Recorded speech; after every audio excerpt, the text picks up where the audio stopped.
டே 40க்கான 4வது promo release பண்ணுறாங்களோ இல்லையோ, நம்ம இது 4வது ப்ரோமோவாக வச்சுப்போம். என்னன்னா, ஒஸ்ட் பர்ஃபார்மர்ஸ் வந்து ஆல்ரெடி அவங்க டிசைட் பண்ணிட்டாங்க இல்லையா.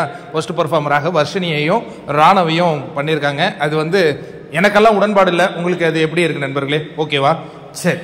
அதுக்கப்புறம் பிக் பாஸ் வந்து ஒரு எப்போதும் ஒஸ்ட் பர்ஃபார்மருக்கு ஒரு பனிஷ்மெண்ட் கொடுப்பாரு. இவங்களுக்கு என்னன்னா, யாருக்கு சாப்பாடு வேணும்னாலும் யாருக்கு தண்ணி வேணும்னாலும் நீங்க எங்க இருந்தாலும் ஓடி வந்து பண்ணணும் அப்படிங்கிறாங்க. அந்த பொண்ணு முகமலர்ச்சியுடன் பண்ணுது.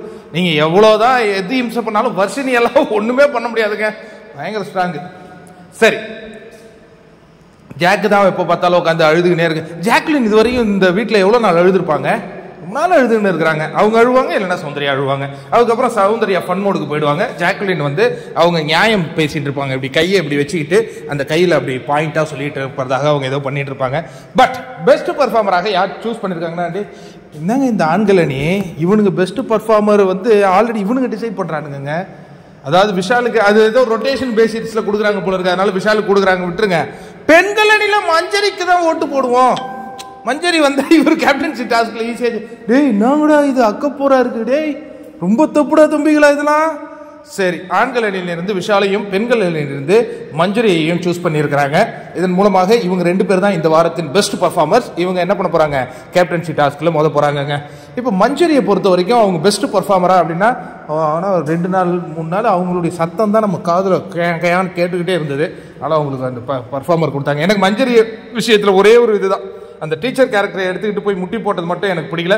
அதர்வைஸ் அந்த பொண்ணு சமைச்சிச்சு, ஏதோ தமிழ் அம்மாவா இருந்து பேப்பர் திருத்துச்சு, ஏதோ ஒர்க் பண்ணிச்சு. ஓகே, பெஸ்ட் பர்ஃபார்மர் கொடுக்கலாம். விஷால் இவர் என்னமோ நைட் எல்லாம் ஏதோ காதல் கடிதம் கொடுக்குறேன்னு சொல்லிட்டு சுத்தி இருந்த எபிசோட்ல 5 நிமிஷம் கூட ஒரு செகண்ட் கூட காட்டல. பிறகு எப்படி பெஸ்ட் பர்ஃபார்மரு? ஒரு ரொம்ப ஆனால் வாயு பயங்கர அதிகமாயிடுச்சு விஷாலுக்கு. எனக்கு தெரிஞ்சு விஷாலுக்கு எதிரி வேற யாரும் கிடையாது, அவருடைய வாய் தான் நினைக்கிறேன். இந்த வாரம் கண்டிப்பா சேதன்கிட்ட ஒரு வந்து செமையான சம்பவம் மாட்டுவார்னு நினைக்கிறேன். ஏன்னா சேதனை வந்து 24/7 பார்த்துட்டு அதுக்கு சொல்றாரு. எனக்கு என்ன பொறுத்த வரைக்கும் நீங்க போன வாரம் அதான சொன்னாரு, பேசணும்னா நேரா மூஞ்சிக்கு நேரா பேசுற அப்படின்ட்டு. சௌதரியாட்ட உனக்கு பேசு தில்லு திராணி கெத்து இருந்தா நேரா போய் மூஞ்சிக்கு நேரா பேசு. இதுக்கே பின்னாடி உட்காந்துக்கிட்டு பண்ற, அது நல்லாவே இல்லை கேமு, நல்லாவே இல்லையே விஷால் அந்த கேமு அப்படின்னு நம்ம சொல்றோம், ஆதங்கப்படுறோம். எனிவே இவங்களுக்கு பெஸ்ட் பர்ஃபார்மர் ஒஸ்ட் பர்ஃபார்மர் வேற என்னங்க, இந்த வெள்ளிக்கிழமை நமக்கு அதான் தெரியல. Best performer worst performers choose பண்ணிட்டாங்க. அவங்களுக்கு பனிஷ்மெண்ட்டும் நமக்கு தெரிஞ்சு போச்சு. அதுக்கப்புறம் அந்த இது அருணுக்கு ஒரு ஸ்ட்ரிப்பை எடுத்துட்டாங்க. மேற்கொண்டு ஏதாவது எடுக்கிறாங்களா இல்லையான்னு பார்ப்போம்.